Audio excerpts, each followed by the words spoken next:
Hello everyone, welcome to my YouTube channel Profoundly Physicist. I'm Shweta. So आज की video में we're gonna discuss a very important topic of thermodynamics जो कि है thermodynamical potentials and Maxwell's thermodynamical relations. ठीक है, तो आज का टॉपिक बहुत important है, इसमें से क्वेश्चन ज़रूर आता है, तो let's understand this topic. So as per second law of thermodynamics हमने स्टडी किया था कि जो डायरेक्शन है, स्पॉन्टेनियस डायरेक्शन जो है किसी प्रोसेस की, इट इज़ सच दैट कि या तो उसकी एंट्रोपी जो है यूनिवर्स की कांस्टेंट रहे या वो इंक्रीज़ हो. ठीक है, तो उसके अलावा there are also certain sort of processes और कुछ और फर्दर कंडीशंस को हम एक्सप्लोर करेंगे उन प्रोसेसेस के लिए. तो देखो यहाँ पे क्या है, if a system changes from state A to state B तो उसकी एंट्रोपी चेंज होगी. S A minus S B is equal to integration from A to B D S greater than equal to, हमें पता है जो D S है उसको हम लिख सकते हैं डेल्टा क्यू बाय टी. ठीक है, तो डी एस जो है that is greater than equal to delta Q by T. T D S लिख दिया हमने डेल्टा क्यू. तो फाइनली जो है हमारे पास इक्वेशन कुछ इस तरीके से बन गई, delta Q minus T D S less than equal to zero. So as per first law of thermodynamics हमें पता है delta Q is equal to D U plus P D V. तो डेल्टा क्यू की जो value है आप previous equation में put कर दो, देन हमारे पास फाइनल इक्वेशन बन जाएगी D U plus P D V minus T D S less than equal to zero. अगर आप डी देख लो बाहर तो कॉमन ये जो फंक्शन है u plus P V minus T S, इस फंक्शन को हम कहते हैं g. ठीक है, g जो है दैट इज़ गिब्स फंक्शन. और डायनेमिक्स में जैसे हमने बात की है, जब हम डायनेमिक्स स्टडी करते हैं तो वी से जो spontaneous direction of any process है वो इस तरीके से है कि या तो पोटेंशियल एनर्जी मिनिमम हो जाए या फिर वो कांस्टेंट रहे. ठीक है, तो थर्मोडायनेमिक्स में भी हमें कुछ इस तरीके से जो है फंक्शंस मिलेंगे जो कॉरस्पॉन्डिंग प्रोसेस पे या तो वो फंक्शंस मिनिमम हो जाएं या फिर वो कांस्टेंट रहें. इसलिए उन फंक्शंस को हम कहेंगे थर्मोडायनेमिकल पोटेंशियल्स. ठीक है, जैसे वन सच फंक्शन इज़ जी. अब हम उन जो फोर फंक्शंस हैं उनको स्टडी करते हैं.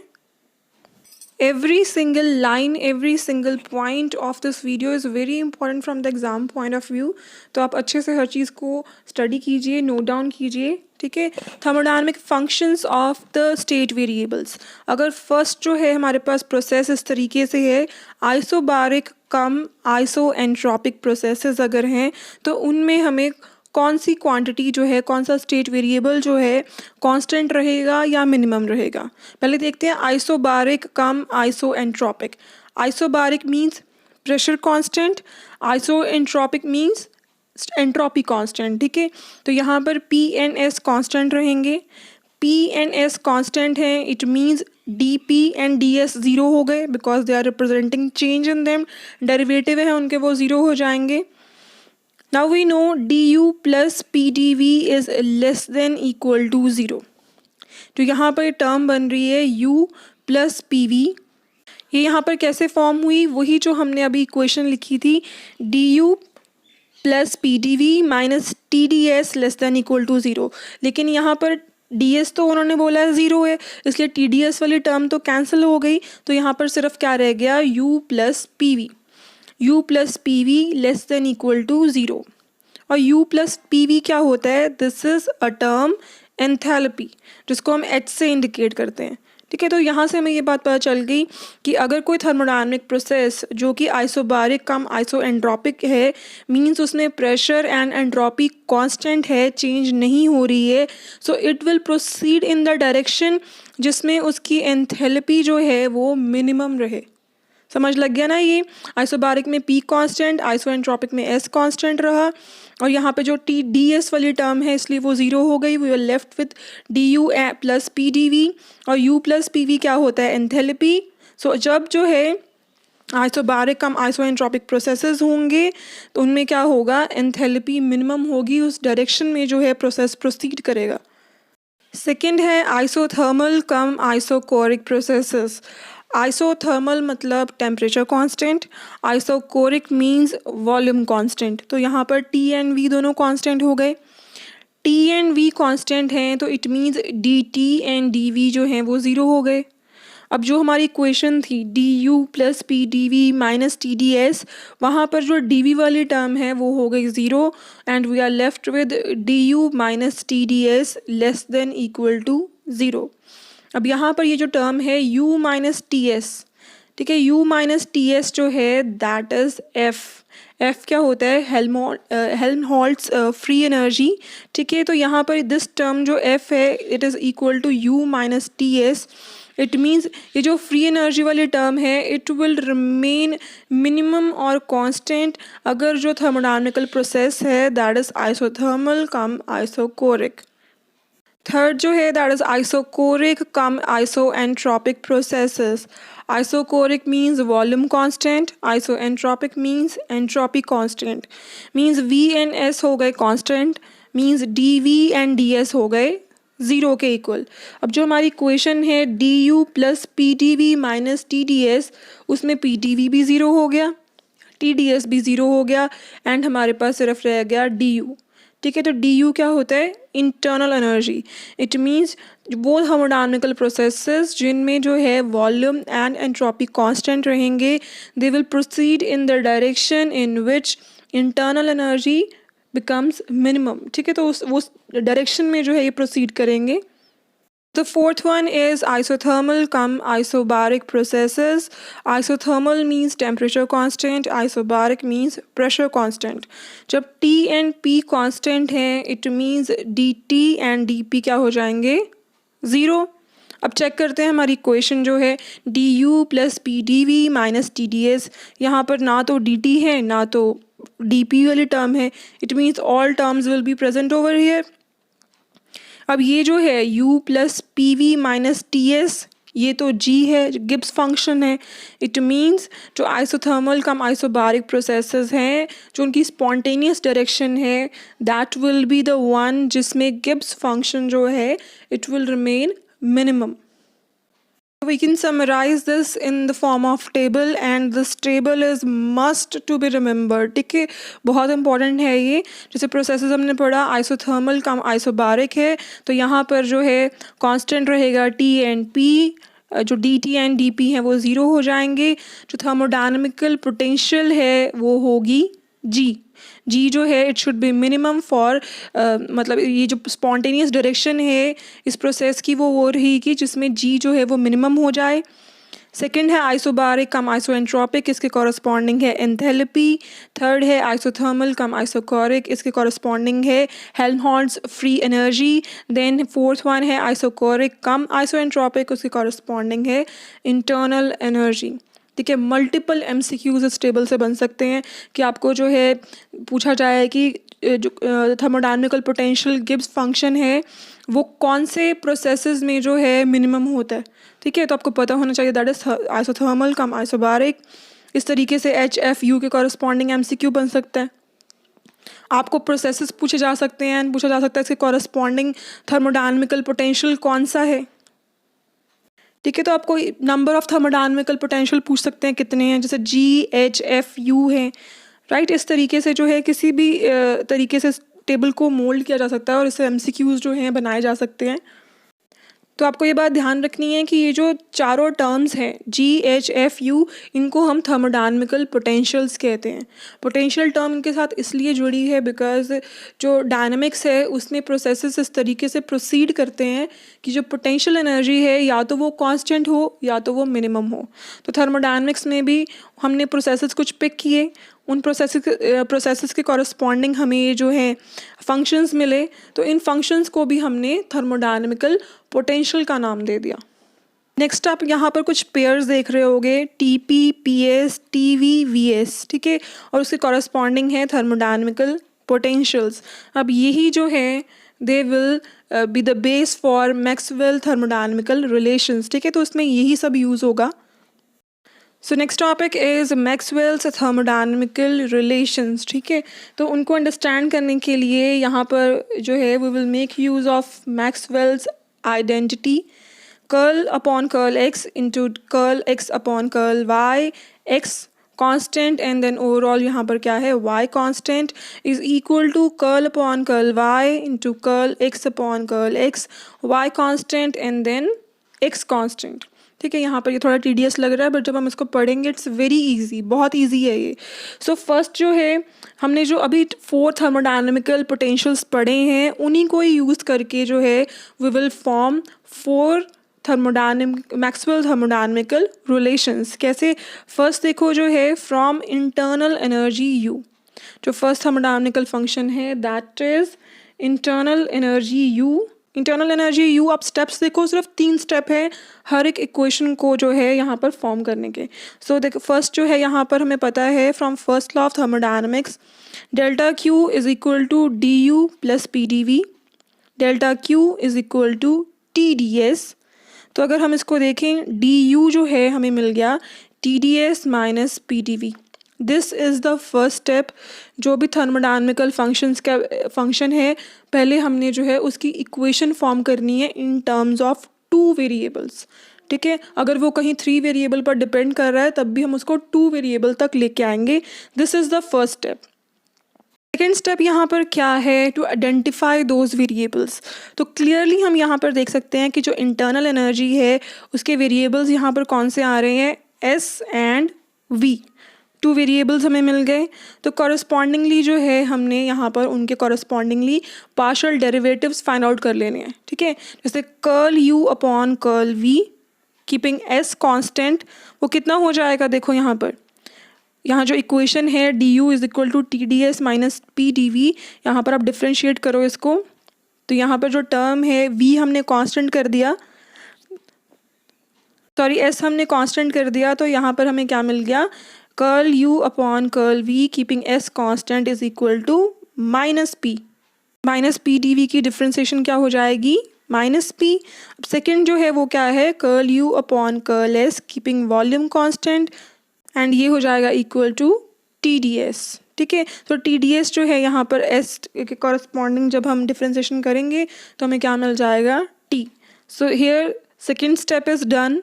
हमने जो वेरिएबल्स हैं उनको आइडेंटिफाई करना है एंड उनके कॉरस्पॉन्डिंग जो है पार्शियल डेरिवेटिव्स लेके उसको फाइंड आउट करना है क्या आंसर आता है। उसके बाद है थर्ड स्टेप, ये जो हमने यहाँ पर पार्शियल डेरिवेटिव्स फाइंड आउट किए हैं इनको हमने मैक्सवेल आइडेंटिटी जो है उसमें पुट करना है। So the Maxwell's identity will become curl upon curl x into curl u upon curl v keeping s constant and then बाहर क्या है? volume constant is equal to curl upon curl v into curl u upon curl s v constant and then we have s constant। यहाँ पर बहुत easy है, ये जो identity form होती है, जो 2 हमने वेरिएबल्स यहाँ पर लिखे हैं s एंड v, उन्हीं के कॉरस्पॉन्डिंग जो है ये बनेगी। यहाँ पर जैसे फर्स्ट देखो कर्ल अपॉन कर्ल एक्स है, एस है सॉरी, एंड देन यहाँ पर जो फर्स्ट टर्म अगर बाहर आपने एस लिखा है तो जो अंदर टर्म आएगी वो होगी वी वाली, उसके कॉरस्पॉन्डिंग आपने जो है एस एंड वी जो यहाँ पर कांस्टेंट टर्म्स हैं उनको इंटरचेंज कर देना है। सिमिलरली देखो यहाँ पर राइट हैंड साइड पर जो है कर्ल अपॉन कर्ल वी अगर बाहर है तो जो ब्रैकेट में होगा that will be curl U upon curl S, and अगर एस वाली टर्म है तो उसके साथ वॉल्यूम कांस्टेंट आएगा, वॉल्यूम वाली टर्म है तो उसके साथ एस कांस्टेंट आएगा। इस तरीके से आप वेरी इजीली मैक्सवेल आइडेंटिटी को लिख सकते हो। अब हमने क्या करना है? बस वैल्यूज़ को पुट कर देना है। यहाँ पर देखो curl U upon curl V कितना है? माइनस पी, तो यहाँ पर लेफ्ट हैंड साइड क्या बन गई? Minus curl P upon curl S keeping volume constant is equal to right hand side देखो क्या है? Curl U upon curl S is T, ये बन गया curl T upon curl V keeping S constant. जो मेन टर्म है वो आप न्यूमरेटर वाली देखो वही होती है curl P curl T. Denominator में जो टर्म्स हैं बस उनका इंटरचेंज ही है। यहाँ पर कर्ल एस है तो वॉल्यूम कांस्टेंट है, कर्ल वी है तो जो है एस कांस्टेंट है। So this is the first thermodynamical equation. Second Maxwell thermodynamical relation is from F, Helmholtz free energy। तो हमें यहाँ पर फर्स्ट स्टेप करना है। फर्स्ट स्टेप क्या होता है कि हमें जो है डी एफ फाइंड आउट करनी है इन टर्म्स ऑफ 2 वेरिएबल्स। तो एफ हमें पता है that is equal to U minus T S. अभी हमने जो है ठीक है डिफाइन किया एफ को कि एफ होता है is equal to U minus T S. Next step क्या करोगे? डी एफ चाहिए, डिफ्रेंशिएट कर दो। D F is equal to D U, T S का डिफ्रेंशिएशन आ जाएगा TDS एंड SDT, दोनों टर्म्स यहाँ पर आ गई। अब यहाँ पर तो ये 3 टर्म्स हो गई हैं, लेकिन हमें तो 2 वेरिएबल्स में चाहिए। तो यहाँ पर हम क्या करेंगे, we will make use of this equation. ठीक है, तो अभी हमने लिखा है कि जो du है that is equal to TDS minus PDV, और यहाँ पर बन भी रहा है du माइनस TDS। तो क्या हम du माइनस TDS को माइनस PDV से रिप्लेस कर दें? ठीक है, तो यहाँ पर हमने वही किया, df is equal to minus PDV minus SDT। First step done. ठीक है, df को हमने 2 वेरिएबल्स की फॉर्म में लिख लिया यहाँ पर। अब हमारे पास सेकेंड स्टेप क्या है, उन दोनों वेरिएबल्स को आइडेंटिफाई करना। कौन से हैं वो? dv dt means v and t है। तो अब हमें पता चल गया कि हमें f का पार्शियल डेरिवेटिव फाइंड आउट करना है with respect to v and with respect to t। ठीक है, तो फर्स्ट स्टेप जो हमारा कंप्लीट हो गया, सेकंड में हमने आइडेंटिफाई कर लिया। अब हम जो है पार्शियल डेरिवेटिव्स को फाइंड आउट कर लेते हैं। So curl f upon curl v जो है keeping temperature constant is equal to minus p। ठीक है, बस जो यहाँ पर dv है वो जो है वो 1 हो गया, माइनस p आ गया इसके corresponding. Then we have curl f upon curl t keeping volume constant, and वो आ जाएगा इक्वल टू माइनस s। अब हमने इसके बाद क्या करना है, जो मैक्सवेल आइडेंटिटी है बस उसमें हमने ये वैल्यूज़ पुट कर देनी है। ठीक है, तो यहाँ पर देखो, curl upon curl v, curl f upon curl t keeping volume constant and then as a whole temperature constant आ जाएगा is equal to curl upon curl t into curl f upon curl v temperature constant and then volume constant. ठीक है, v के साथ t वाली term आई, t के साथ v वाली टर्म आई। जहाँ टेम्परेचर से के कॉरस्पॉन्डिंग डिफ्रेंसिएशन हो रहा है वहाँ वॉल्यूम कांस्टेंट है, और जहाँ वॉल्यूम के कॉरस्पॉन्डिंग हो रहा है वहाँ टेम्परेचर कांस्टेंट है। इतनी सी बात है बस। अब हमने आइडेंटिटी बनाने के बाद यहाँ पर वैल्यूज़ पुट कर देनी है। Curl f upon curl t की वैल्यू क्या है, minus p, and curl f upon curl t की वैल्यू है माइनस s। माइनस माइनस दोनों तरफ है, उसको कैंसिल आउट कर देंगे। सो हमारे पास सेकेंड इक्वेशन बन गई, curl s upon curl t volume constant is equal to curl p upon curl v temperature constant. ठीक है, at the end of the video मैं आपको ये बताऊंगी भी कि how to we will memorize these equations, because 4 equations हैं। Exam में टाइम इतना नहीं होता कि आप इक्वेशंस फॉर्म करो, तो एक बहुत ही ईजी मेथड भी है इनको मेमोराइज करने का। तो eight the end of the video उसको भी डिस्कस करेंगे। उसके बाद है third equation from enthalpy. H से जो है थर्ड इक्वेशन फॉर्म होगी। अब फर्स्ट स्टेप वही हमें चाहिए DH, वो भी 2 स्टेट वेरिएबल्स की फॉर्म में। ठीक है, तो H हमें पता है is equal to U plus PV है। चाहिए क्या हमें, DH। DH क्या हो जाएगा, इक्वल टू DU। अब PV की डिफ्रेंसिएशन क्या होगी, PDV प्लस VDP। बट यहाँ पर तो 3 टर्म्स बन गई, but we want only 2 terms. तो हम यहाँ पर क्या करेंगे, we will make use of the equation जो हम बार बार यूज़ कर रहे हैं, du is equal to TDS minus PDV। ठीक है, तो हमें पता है जो du प्लस PDV है वो क्या बन जाएगा उस इक्वेशन के अकॉर्डिंग, TDS। तो यहाँ पर क्या आ गया, TDS प्लस VDP। सो यहाँ पर हमें जो है हमारे 2 वेरिएबल्स मिल गए हैं जो कि हैं S एंड P। तो जैसे ही हमें वेरिएबल्स मिल जाते हैं हम क्या करते हैं, उनके कॉरस्पॉन्डिंग पार्शियल डेरिवेटिव्स को फाइंड आउट कर लेते हैं, है ना। सो यहाँ पर पार्शियल डेरिवेटिव फाइंड आउट कर लो, curl H upon curl S keeping pressure constant क्या हो जाएगा वो, equal to T, and curl H upon curl P keeping S constant will be equal to V। अब चलो ये पार्शियल डेरिवेटिव भी हमें मिल गए। उसके बाद हमने क्या करना है, मैक्सवेल आइडेंटिटी में जो है इनको बस सब्स्टिट्यूट कर देना। तो जैसे आप पुट करोगे तो यहाँ पर क्या आ जाएगा, curl T upon curl P keeping S constant is equal to curl V upon curl S keeping P constant, pressure constant. तो ये है थर्ड इक्वेशन जो कि बनती है एंथैल्पी से।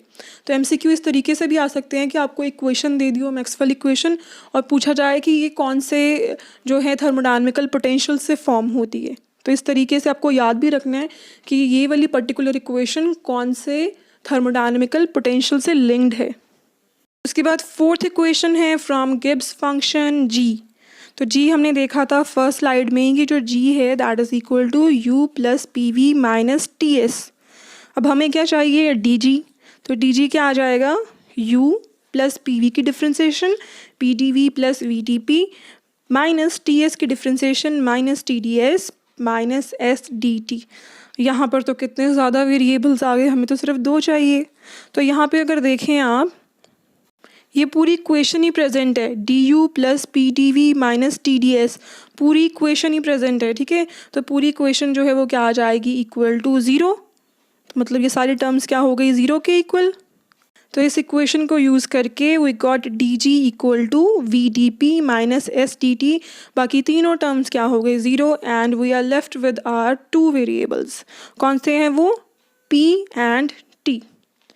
पी एंड टी दोनों हमें वेरिएबल्स मिल गए हैं एंड हमें पता है इसके बाद हमें फटाफट जो है इसके कॉरस्पॉन्डिंग पार्शियल डेरिवेटिव्स को फाइंड आउट कर लेना है, ठीक है। तो curl G upon curl P keeping temperature constant, तो क्या आ जाएगा वो, इक्वल टू वी। उसके बाद हमने क्या फाइंड आउट करना है, curl G upon curl T keeping volume constant, तो this will be equal to minus S. और इसके बाद हमने फटाफट जो है इसको मैक्सवेल आइडेंटिटी में पुट कर देना है, ठीक है। तो मैक्सवेल आइडेंटिटी में जब आप पुट करोगे we will get a fourth equation corresponding to Gibbs function, जो कि है curl V upon curl T keeping pressure constant is equal to minus curl S upon curl P keeping temperature constant. जो denominator में term है तो जो उसके opposite वाली टर्म है वो कांस्टेंट में आ जाएगी। तो यहाँ पर हमें 4 मैक्सवेल्स इक्वेशन भी मिल गई एंड उनके कॉरस्पॉन्डिंग जो थर्मोडायनेमिकल फंक्शन या फिर उनको कहते हैं हम थर्मोडायनेमिकल पोटेंशियल्स, वो भी हमें पता चल गए। बट अब बात है, ठीक है, इनको याद कैसे करें हम। सो वेरी इजी मेथड है, तो वहाँ जो आप उसको इजीली चारों इक्वेशंस को याद कर सकते हो, बस आपको फर्स्ट इक्वेशन याद करनी पड़ेगी खुद से, ठीक है। सो फर्स्ट इक्वेशन जो है जो कि इंटरनल एनर्जी से रिलेटेड है, that is curl P upon curl S keeping volume constant is equal to minus curl T upon curl V keeping entropy S constant. तो ये कांस्टेंट टर्म्स आपको पता चली जाएंगी, बिकॉज अगर डिनोमिनेटर में एस है तो इट मीन्स वॉल्यूम कांस्टेंट है, अगर डिनोमिनेटर में वी है तो इट मीन्स एंट्रोपी कांस्टेंट है। तो इसको तो याद करना बहुत आसान है, कांस्टेंट टर्म्स को मेन हमें पता होना चाहिए कि ये 4 टर्म्स कौन सी होंगी। Curl P upon curl S, curl T upon curl V means यहाँ पर 4 टर्म्स कौन सी आएंगी। So corresponding to each equation मैंने वो चारों टर्म्स लिख दी हैं। फर्स्ट इक्वेशन के कॉरस्पॉन्डिंग जो है that is P T S V, second के corresponding S V P T, इस तरीके से चारों के कॉरस्पॉन्डिंग मैंने लिखी हैं और देखते हैं कि कैसे ये इक्वेशंस फॉर्म हो रही हैं। सो फर्स्ट इक्वेशन जैसे मैंने आपको बताया आपको पता ही होनी चाहिए, that is curl P upon curl S is equal to curl T upon curl V. आपको ये याद रखना है जो फर्स्ट इक्वेशन है उसमें नेगेटिव साइन है, तो इस तरीके से बस आप पी टी एस वी लिख लीजिए। देखो यहाँ पर फर्स्ट इक्वेशन से कितनी इजीली हम सेकंड इक्वेशन फॉर्म कर लेंगे। तो यहाँ पे हमने क्या किया है, जस्ट फर्स्ट इक्वेशन को हमने जो है क्लॉकवाइज रोटेट किया है, ठीक है। क्लॉकवाइज रोटेट करने पर देखो जो एस पी है वो ऊपर चले गए हैं, टी वी जो है वो नीचे आ गए हैं, जस्ट 1 क्लॉकवाइज रोटेशन, ठीक है। तो यहाँ पर क्या हुआ, कंप्लीट भी नहीं है, हाफ रोटेशन है बस, ठीक है। तो यहाँ पर जो एस एंड पी है वो चले गए न्यूमरेटर में, वी जो है उसको थोड़ा धक्का लगा वो आगे चला गया है एंड देन यहाँ पर आ गया टी। सो इस तरीके से हमें मिल गई हमारी second equation just by giving 1 rotation, not complete 1 half rotation ही है ये।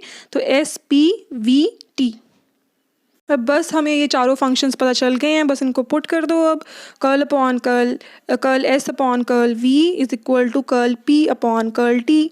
अब कांस्टेंट टर्म लिखना टी एम वी तो बहुत आसान है, ठीक है। ऑपोजिट ही हमने जो है उसको लिखना है। फर्स्ट टर्म जहाँ नेगेटिव है, सेकंड सॉरी जो फर्स्ट इक्वेशन है जहाँ नेगेटिव है वहीं सेकंड इक्वेशन जो है that is positive. So easy, first equation को जस्ट क्लॉकवाइज हाफ रोटेशन दी एंड हमें मिल गई ईजिली सेकंड इक्वेशन। अब देखते हैं थर्ड इक्वेशन कैसे फॉर्म होगी। तो यहाँ पर फिर से हम देखते हैं ज़रा वो हाफ रोटेशन देखिए क्या बनता है। तो जैसे ही हमने यहाँ पर इसको हाफ रोटेट किया तो न्यूमरेटर में आ गया वी एस टी और डिनोमिनेटर में यहाँ पर क्या आ गया टी पी, लेकिन ये हमारी थर्ड इक्वेशन नहीं है। तो अब क्या करें, सो हमने क्या किया, यहाँ पर इसको एक और बारी जो है क्लॉकवाइज रोटेट किया तो हमारे पास क्या आ गया, अब टी वी जो है वो ऊपर आ गया एंड पी एस नीचे आ गया। तो यही तो है हमारी थर्ड इक्वेशन, ठीक है। तो थर्ड इक्वेशन क्या है, curl T upon curl P is equal to curl V upon curl S. तो यहाँ पर हमें ये बात पता चल गई, फर्स्ट इक्वेशन हमें पता होनी चाहिए। सेकंड इक्वेशन के लिए आपको एक बार क्लॉकवाइज टर्न करना पड़ेगा और उसके बाद थर्ड इक्वेशन के लिए जो है आपको 2 बार टर्न करना पड़ेगा। ठीक है, इस तरीके से जो है हमें थर्ड इक्वेशन मिल जाएगी। एंड आई नो अब आपको फोर्थ इक्वेशन के रिगार्डिंग पता चल ही गया होगा कि उसमें हमें 3 टाइम्स जो है इसको टर्न करना पड़ेगा। सो हमने इसको 3 टाइम मूव किया। फर्स्ट टर्न करने पर हमें मिल गया था TVPS, सेकेंड पे हमें मिल गया PTSV, देन थर्ड पे हमें मिल गया SPVT, एंड देन फाइनली जो है we got our equation VSTP। तो 3 बारी जो है हमने उसको किया एंड रोटेट क्लॉकवाइज डायरेक्शन में, and then we got our fourth equation. So easy. First equation के लिए कुछ भी नहीं करना है, सेकंड के लिए एक बार ही कर लो, थर्ड के लिए 2 बारी उसको रोटेट कर लो, एंड फोर्थ के लिए 3 बारी कर लो, and this is how will get our Maxwell thermodynamical relations. ये कॉरस्पॉन्डिंग जो भी थर्मोडायनेमिकल फंक्शंस हैं वो खुद याद करने पड़ेंगे। ठीक है, जो फर्स्ट है उसके लिए है इंटरनल एनर्जी, सेकेंड इक्वेशन के साथ है हेल्महोल्ट्ज़ फ्री एनर्जी, थर्ड के लिए है एंथैल्पी, एंड फोर्थ के लिए है Gibbs function. And this is a very important. ठीक है, तो इसमें से क्वेश्चन डेफिनेटली आता है, बहुत इंपॉर्टेंट टॉपिक है ये, एंड आई होप आपको अच्छे से समझ लग गया होगा। सो कुछ क्वेश्चंस भी डिस्कस कर लेते हैं इसके regarding. So first question is quite easy. Maxwell's equation consists of dash equations. तो Maxwell equation में कितनी equations होती हैं? 4. ठीक है, this we know now. 4 equations होती हैं, तो option A जो है that is correct. Second question है which of the following is not a Maxwell equation. और ये आपको तभी पता चलेगा अगर आपको 4 की 4 equations आती होंगी। तो देखिए इसमें से कौन सी जो है वो Maxwell equation नहीं है। तो अगर हम देखें जो इक्वेशन सेकंड है, सेकंड इक्वेशन जो है that is curl T by curl P is equal to minus curl V by curl X। तो एक्चुअली ये थर्ड इक्वेशन है जो कि एंथैल्पी से हमें मिलती है, बट इसमें जो है नेगेटिव साइन नहीं होता, राइट। तो यहाँ पर जो है second equation is wrong because यहाँ पर उन्होंने नेगेटिव साइन लगा दिया है। जो एक्चुअल इक्वेशन है वहाँ नेगेटिव साइन नहीं होता। सो फिफ्थ की करेक्ट ऑप्शन जो है that is B। Next question is which of the following is called total heat function। ठीक है, तो total heat function जो है वो यहाँ पर कौन से function को कहते हैं? तो इसका correct option जो है that is D enthalpy। Enthalpy is also termed as total heat function। Next question is which one of the following is not a symbol of thermodynamical potential। इसमें से कौन सी जो है thermodynamical potential नहीं है? तो यहाँ पर F इज़ देयर, G होता है, H होता है, लेकिन E नहीं होता। E यहाँ पर उन्होंने सिंबल लिख दिया जो कि टोटल एनर्जी का सिंबल है, लेकिन हमें पता है जो थर्मोडायनेमिकल पोटेंशियल है that is internal energy U। सो यहाँ पर करेक्ट ऑप्शन जो है that is A। So last question is which of the following relation is correct. इसमें से कौन सा रिलेशन जो है वो करेक्ट है? सो फर्स्ट इक्वेशन है यहाँ पर 0 is equal to U plus PV minus TS। Is this correct? No, because यहाँ पर क्या होता है DU plus PdV minus TdS is equal to 0 होता है। डिफ्रेंसिएशन यहाँ पर नहीं है, ठीक है, तो इसलिए फर्स्ट ऑप्शन गलत है। सेकेंड ऑप्शन है G is equal to U plus PV plus TS। So second option भी गलत है बिकॉज यहाँ पर क्या होता है G is equal to U plus PV minus TS होता है, ना कि यहाँ पर प्लस साइन नहीं होता, माइनस होता है। सो सेकेंड ऑप्शन भी गलत हो गई। थर्ड ऑप्शन क्या है 0 is equal to DU plus PdV minus TdS। So this option is correct. ठीक है, ये हमें पता है DU plus PdV minus TdS जो है वो 0 के इक्वल होता है। लास्ट जो है that is DG is equal to DU plus PdV plus TdS। This is also wrong because we know G जो है that is equal to U plus PV minus TS। जब हम उसके डिफ्रेंसिएशन करते हैं तो PdV plus VdP TdS minus SdT वो terms भी आ जाती हैं, तो फोर्थ भी गलत है। तो यहाँ पर अकेली करेक्ट ऑप्शन जो है that is third one DU plus PdV minus TdS equal to 0। So I hope आज की वीडियो आपके लिए हेल्पफुल रही होगी and you also get the idea that which sort of questions are being asked and कौन से question form हो सकते हैं इस टॉपिक के ऊपर। This topic is very interesting, आप इसको ज़रूर करके जाना when you are going for exam. So मैंने अपना काम कर दिया, अब आपकी टर्न है, ठीक है। वीडियो को ज़रूर लाइक कीजिए, शेयर कीजिए अपने फ्रेंड्स के साथ, एंड अगर आप चैनल को फर्स्ट टाइम देख रहे हैं तो ज़रूर सब्सक्राइब कर लीजिए। Thank you everyone.